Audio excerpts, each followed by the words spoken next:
तीन बहनों की लालची भाभी। रेशमा और मनीषा 3 बहनें हैं। एक भाई भी है, मयंक। मयंक अपनी बहनों को बहुत प्यार करता है, लेकिन मयंक की पत्नी सविता इस मामले में मयंक से बिल्कुल ही अलग है। वो अपनी ननदों का जितना बुरा कर सकती है उतना बुरा करती ही रहती है और अपनी ननदों पर हुक्म भी चलाती है। करिश्मा, करिश्मा, तुमने अभी तक नाश्ता नहीं बनाया? तुम्हारे भैया को ऑफिस जाने में देर हो रही है। हाँ भाभी, बस अभी बनाती हूँ। करिश्मा, तुम ये ढीलापन छोड़ दो। कल को पराये घर जाना है। वहाँ अगर तुम इस तरह से काम करोगी तो लोग क्या कहेंगे कि माँ ने और भाभी ने कुछ सिखाया नहीं। और तुम्हारी दोनों बहनें कहाँ हैं? अब रेशमा मार्केट गई है और मनीषा सो रही है। क्या? सुबह के 8 बज रहे हैं और ये महारानी अभी भी सो रही है? ये कहते हुए सविता अपनी सास दुर्गा देवी के पास जाती है। माँ जी, देख रही हो अपनी बेटियों के तौर तरीके? क्या हुआ बहू, सुबह सुबह क्या कर दिया मेरी बेटियों ने? अरे एक तो अभी अभी उठकर किचन में गई है, दूसरी सुबह सुबह बाहर चली गई और तीसरी अभी तक सो रही है। क्या करूं मैं इन तीनों का, मैं तो परेशान हो गई हूँ। जा जाकर उठा उसे और रेशमा से मैं बात करती हूँ। सविता सीधा मनीषा के कमरे में जाती है और उससे कहती है, महारानी जल्दी उठो, सूरज सर पर आ गया है। भाभी थोड़ी देर और सोने दो ना, मैं रात को लेट सोई थी। वो क्या ना, यूनिट टेस्ट चल रहे हैं। शराफत से उठती है या नहीं, या फिर पानी की भरी बाल्टी डालूं तेरे ऊपर? नहीं नहीं भाभी, मुझे बिस्तर में नहीं नहाना, उठती हूँ मैं। मनीषा जल्दी से उठकर बाथरूम में चली जाती है। सभी आराम से बैठकर नाश्ता कर रहे होते कि तभी रेशमा बाजार से हाथ में सामान लिए आ जाती है। रेशमा को देखते ही सविता उस पर बरस पड़ती है। लो, आ गई महारानी। ऐसा भी क्या सामान लाना था जो सुबह आंख मलते ही बाजार की तरफ रवाना हो गई? भाभी, कल आप ही तो चीख रही थी कि घर का सारा सामान मुझे ही लाना पड़ता है, घर में किसी को भी किसी काम से कोई लेना देना नहीं है। अब मैं बाजार जाकर सामान ले आई तो आपको इस बात से भी तकलीफ हो रही है? देख रही हो माँ जी, अपनी बेटी की जुबान कैंची से भी तेज चलती है। और मयंक, आप तो कुछ कहेंगे नहीं अपनी लाडली बहन को। रेशमा, अपनी भाभी से ऐसे बात नहीं करते, चलो माफी मांगो। भैया, मैं क्यों माफी मांगू? आप भाभी से बोलिए ना कि हम पर कम हुक्म चलाया करे। हम इस घर की बेटियां हैं और आपकी पत्नी की ननद है, नौकरानी नहीं। लो कर लो बात। इनकी भलाई के लिए कुछ भी बोलो तो इन्हें बुरा लग जाता है। इस घर में यही इज्जत है मेरी। देख लो माँ जी, आपकी बेटी किस लहजे में मुझसे बात कर रही है। सविता वहां से चली जाती है। मयंक को बहुत गुस्सा आता है, वो भी वहां से चला जाता है। फिर करिश्मा रेशमा को समझाती है, रेशमा, तुम्हें भाभी से माफी मांग लेनी चाहिए थी ना। लेकिन दीदी, मैंने कुछ किया ही नहीं, तो मैं माफी क्यों मांगू? हाँ करिश्मा दीदी, रेशमा दीदी जैसे ही घर में आई भाभी ही उन पर चिल्ला रही थी। हाँ, मैं मानती हूँ कि गलती भाभी की थी। मैं तो इसलिए बोल रही हूँ कि भाभी ने माँ को तो पूरी तरह अपने वश में कर लिया है। वो हमारी बात सुनती ही नहीं। मयंक भैया हमारे लिए हमेशा खड़े रहते हैं, इसलिए उनकी बात का मान तो तुम्हें रखना चाहिए था ना। कोई फायदा नहीं दीदी, कुछ दिनों की बात और है, भाभी उन्हें भी हमारे खिलाफ भड़का देंगी। फिर वो भी माँ की तरह हमारी किसी बात का विश्वास नहीं करेंगे। इसी तरह सविता अपनी तीनों ननदों को किसी न किसी बात पर परेशान करती रहती थी। एक दिन मयंक अपनी तीनों बहनों के लिए गिफ्ट लाया। क्या रेशमा, ये तुम्हारे लिए हार का सेट। रेशमा, तुम्हारे लिए सुंदर सी ड्रेस। और मनीषा, तुम्हें किताबें पसंद है ना, तुम्हारे लिए किताबें लाया हूँ। थैंक यू भैया। थैंक यू भैया। थैंक यू भैया। करिश्मा, तुम्हारा नेकलेस कितना सुंदर है, ये भैया कहाँ से ले आए होंगे?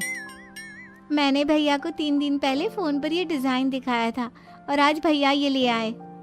सविता तो अपनी ननदों के गिफ्ट्स देखकर जल गई और करिश्मा का नेकलेस तो उसे भी बहुत पसंद आया था। अपनी बहनों के लिए कितना अच्छा नेकलेस लेकर आए हैं, मुझे कभी कोई गिफ्ट नहीं दिया। मैं आज ही ये हार चुरा लूंगी। रात में सविता करिश्मा का हार चुरा लेती है और इसी तरह उसे अपनी ननदों की जो भी चीज अच्छी लगती वो उसे मांगती नहीं, बल्कि रात के अंधेरे में चुरा लेती। इसी तरह दिन बीतते गए और सविता ने मयंक के दिल में भी उसकी बहनों के लिए नफरत पैदा कर दी। एक दिन मयंक ने करिश्मा और रेशमा के लिए रिश्ता देखा और ये बात उसने घर में सबको बताई। माँ, करिश्मा और रेशमा के लिए बहुत अच्छा रिश्ता आया है, वो लोग कल इन्हें देखने आ रहे हैं। आप और सविता मिलकर सारी तैयारी कर लेना। ये सुनकर करिश्मा और रेशमा खुश हो जाती हैं, लेकिन सविता सोचती है, अगर इन दोनों बहनों की शादी हो गई तो घर और बाहर का काम कौन करेगा?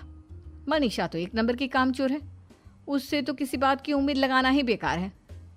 मुझे इस शादी को रोकना होगा। अगले दिन सभी लड़के वालों के स्वागत की तैयारी करने में लगे होते हैं। तभी मयंक अपनी बहनों से आकर कहता है, तैयार हो गई तुम दोनों? देखो दोनों लड़के बहुत अच्छे हैं, मैं कोई कसर नहीं छोड़ना चाहता, इसलिए तुम उनके सामने अच्छे से बिहेव करना और अपनी भाभी से लड़ने मत लग जाना। करिश्मा, तुम वो नेकलेस पहन लो ना जो मैं तुम्हारे लिए लाया था। भैया मैं बहुत देर से वो नेकलेस ढूंढ रही हूँ, लेकिन मुझे मिल ही नहीं रहा। क्या तुमने नेकलेस खो दिया? तुम्हें पता भी है वो कितना महंगा था? तुम कोई काम ढंग से नहीं कर सकती। मयंक गुस्से में वहां से चला जाता है। थोड़ी देर बाद लड़के वाले भी आ जाते हैं। वो दोनों बहनों को पसंद कर लेते हैं और रिश्ता पक्का हो जाता है। लेकिन सविता के दिमाग में तो कुछ और ही खिचड़ी पक रही थी। वो पंडित जी के पास करिश्मा की कुंडली लेकर जाती है और उन्हें पैसे देकर करिश्मा की कुंडली बदलवा देती है। जब लड़के वालों के पास करिश्मा की कुंडली जाती है तो वो दुर्गा को फोन करते हैं। बहन जी, हमने करिश्मा की कुंडली अपने पंडित जी को दिखाई थी। आपकी बेटी की कुंडली नहीं बल्कि दोषों का पिटारा है। देखिए, मैं और मेरे पति इन सब बातों में बहुत विश्वास करते हैं, इसलिए हम आपकी बेटी से अपने बेटे की शादी नहीं करा सकते। इस तरह करिश्मा का रिश्ता टूट जाता है और सभी घर वालों को बहुत दुख होता है। अब कविता सोचती है, चलो करिश्मा का तो रिश्ता टूट गया, अब रेशमा का भी रिश्ता तोड़ना है। क्या करूं? अब सविता आवाज बदलकर किसी अननोन नंबर से रेशमा के होने वाले ससुराल में फोन करती है। हेलो, मैं कौन हूँ कौन नहीं ये आपके लिए जानना जरूरी नहीं। बस इतना सुन लो कि रेशमा का 2 साल से किसी के साथ अफेयर चल रहा है। बस रेशमा का रिश्ता तोड़वाने के लिए सविता का इतना कहना काफी था। अब रेशमा का भी रिश्ता टूट गया। मयंक और दुर्गा देवी ने रेशमा को खूब खरी खोटी सुनाई और उससे बार बार उस लड़के के बारे में पूछने लगे। आप दोनों मुझे क्यों परेशान कर रहे हो? अरे कोई लड़का होगा मेरी लाइफ में तो मैं बताऊंगी ना, जब कोई है ही नहीं तो कहाँ से लाऊं मैं कोई लड़का? तो तेरे होने वाले ससुराल वालों को फोन किसने किया था? माँ मैं नहीं जानती किसने फोन किया था, मैं सच कह रही हूँ। मैं तो पहले ही कह रही थी इसकी लगाम खींच कर रखो, लेकिन मेरी सुनता ही कौन है। आप चुप रहिए भाभी, ये सब आपका ही किया धरा है।